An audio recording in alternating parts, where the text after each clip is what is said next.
Hello बच्चों, कल हमने विशेषण के बारे में पढ़ा और समझा था। आज हम विशेषण को थोड़ा और विस्तार रूप से जानेंगे। विशेषण क्या है, ये कल हमने पढ़ा था। जो शब्द संज्ञा या सर्वनाम शब्द की विशेषता बताते हैं उन्हें विशेषण कहते हैं। यानी कि जो भी संज्ञा और सर्वनाम शब्द है उसकी कोई विशेषता है तो वह विशेषण हो गया। अब इसमें एक है विशेष्य। जिन संज्ञा व सर्वनाम शब्दों की विशेषता बताई जाती है वे सब विशेष्य होते हैं।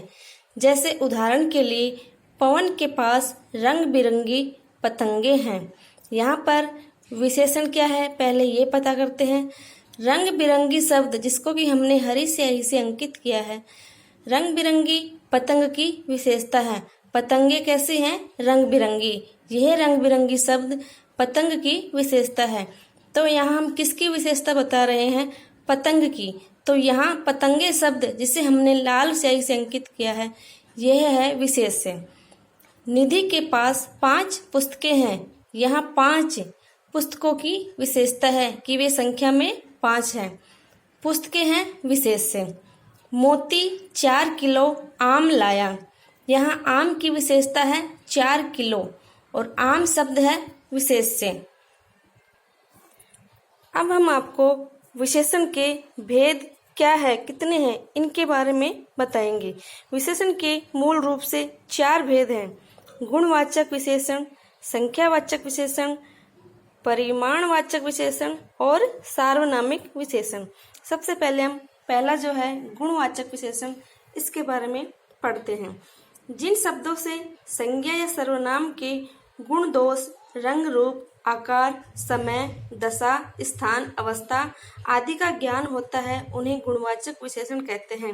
जैसे सच्चा, प्यासा, परिश्रमी, हरा, सूखा आदि।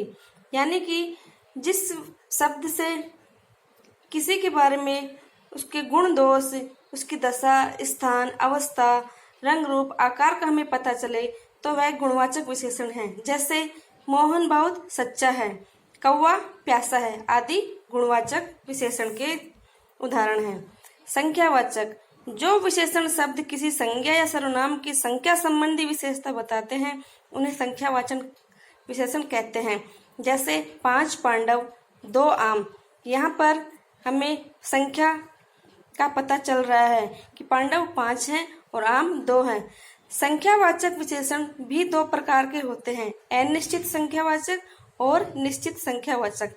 जैसे कुछ पौधे, यहाँ हमें पौधों की संख्या नहीं पता, इसलिए यह अनिश्चित संख्यावाचक विशेषण है।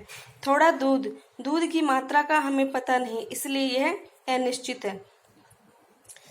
परिमाणवाचक विशेषण, जो विशेषण शब्द संज्ञा या सर्वनाम की मात्रा संबंधी विशेषता बताते हैं उन्हें परिमाणवाचक विशेषण कहते हैं। जैसे थोड़ा, 2 किलो, 10 मीटर, 4 लीटर। यहाँ पर परिमाणवाचक विशेषण भी 2 प्रकार के होते हैं: अनिश्चित और निश्चित।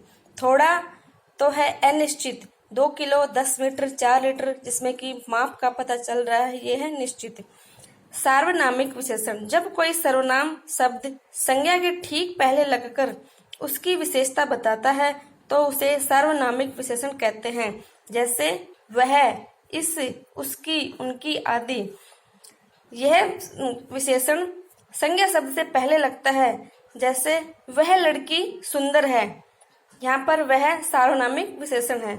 तो बच्चों, ये थे विशेषण के भेद। अब आप भी अपने घर में, अपने चारों तरफ, आपके आसपास जो भी आपको विशेषण के भेद और उनके उदाहरण मिलते हैं उन्हें अपनी नोटबुक में लिखेंगे। और जैसा कि लॉकडाउन चल रहा है तो आप अपने घर में रहेंगे, सुरक्षित रहेंगे। Thank you.